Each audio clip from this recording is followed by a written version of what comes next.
कि इस बार SSC GD में ना ये नियम लगने जा रहे हैं और ये नियम अगर आप कोई क्वेश्चन पेपर में गलत आता है, ऑब्जेक्शन आप किसी पे लगाते हो तब ये नियम काम में आएँगे, वैसे कोई परीक्षा से संबंधित कोई ऐसा नियम नहीं है। लेकिन ये तब है जब आंसर की आती है और आंसर की आने पर बहुत सारे बच्चे कोर्ट भी पहुँच गए थे कि ये आउट ऑफ सिलेबस सवाल आया, ये क्वेश्चन गलत है, ये अंग्रेजी में गलत है, हिंदी में सही है, हिंदी में गलत है, अंग्रेजी में सही है। तो ऐसे सारे विवादों को एसएससी ने उल्टा है और उसका एक नया नियम बनाया है जो एसएससी में इसी बार से लागू होगा और उसकी पहली परीक्षा एसएससी जीडी होगी। एसएससी जीडी में पहली बार प्रयोग में आएगा। क्या नियम है ये? एक नियम है सवाल गलत या अस्पष्ट होने पर। सवाल गलत या अस्पष्ट होने पर अब तक क्या होता था? पहले क्या होता था कि अगर गलत या अस्पष्ट होता था तो उस सवाल को हटा देते थे और अंक उन्हें मिलता था जिन्होंने उसको हल किया हो, जिन्होंने उसका उत्तर लगाया हो। अब गलत सवाल है, हमने तो इसलिए टिक नहीं किया कि भैया नेगेटिव मार्किंग है, तो हम क्यों इस गलत सवाल को छेड़ें? अब अंक उनको मिल रहा है जिन्होंने उसको अटेंड कर दिया। तो भाई ये तो फिर अन्याय हुआ ना उन बच्चों के साथ, उन्होंने जानबूझ के छोड़ा था, तो उनको ही अंक देते थे जिन्होंने उसको हल किया, चाहे सही उत्तर लगाया, चाहे गलत किया। बाकियों को बोलते थे कि ये तो इन्होंने टच ही नहीं किया, तो इनको क्यों दें? तो अब इन्होंने बता दिया कि अब सवाल गलत या स्पष्ट होने पर हर छात्र को बोनस अंक मिलेंगे क्योंकि वो गलती एसएससी की थी, एसएससी की होगी।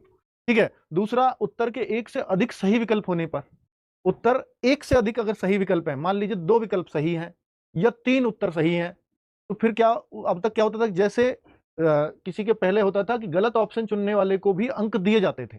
अगर किसी ने गलत ऑप्शन जैसे ए और सी उसके सही हैं और किसी ने बी चुन लिया, तो बी वाले को भी नंबर मिलता था कि भैया गलत ऑप्शन अब क्या करें? लेकिन अब क्या होगा? अब होगा सवाल के 2 या 3 विकल्प सही होने पर अंक केवल उन्हें ही मिलेंगे जिन्होंने उनमें से उत्तर चुना है। जो सही ऑप्शन है, ये बात सही भी है, ऐसा ही होना चाहिए नियम। तीसरा क्या है? आउट ऑफ सिलेबस सवाल आने पर, पहले कोई ऐसी नीति नहीं थी कि आउट ऑफ सिलेबस ये होगा, तो भाई फिर क्या करा जाएगा? फिर तो उस आउट ऑफ सिलेबस को मानती ही नहीं थी एसएससी। लेकिन इस बार से क्या होगा कि आउट ऑफ सिलेबस सवाल को रद्द भी किया जाएगा। वैसे इसके चांसेस उन्होंने ये भी लिखा था जब पूरा नोटिस पढ़े थे कि इसके चांसेस बहुत ही कम है, पर आउट ऑफ सिलेबस अगर ऐसा प्रूव हो गया कि और बच्चों ने भी ये कहा कि और हमने भी चेक किया, हमने अपनी टीम से उसको चेक कराते हैं, एक्सपर्ट से चेक कराते हैं, अगर वो आउट ऑफ सिलेबस जाता है, तो फिर उसके लिए सबको मतलब रद्द कर दिया जाएगा पूरी तरह से उस सवाल को ही। यानी परीक्षा अगर आपकी 160 अंक की है, तो 158 अंक की बन जाएगी। 158 में से मार्क्स होंगे, समझ में आ गई? भाषा और अनुवाद की गलती, ये बहुत होती थी कि अब तक की अंग्रेजी और हिंदी दोनों में सवाल आया, अब वो अंग्रेजी का सही मानते थे, हिंदी का चाहे कुछ भी हो। ये तो गलत था।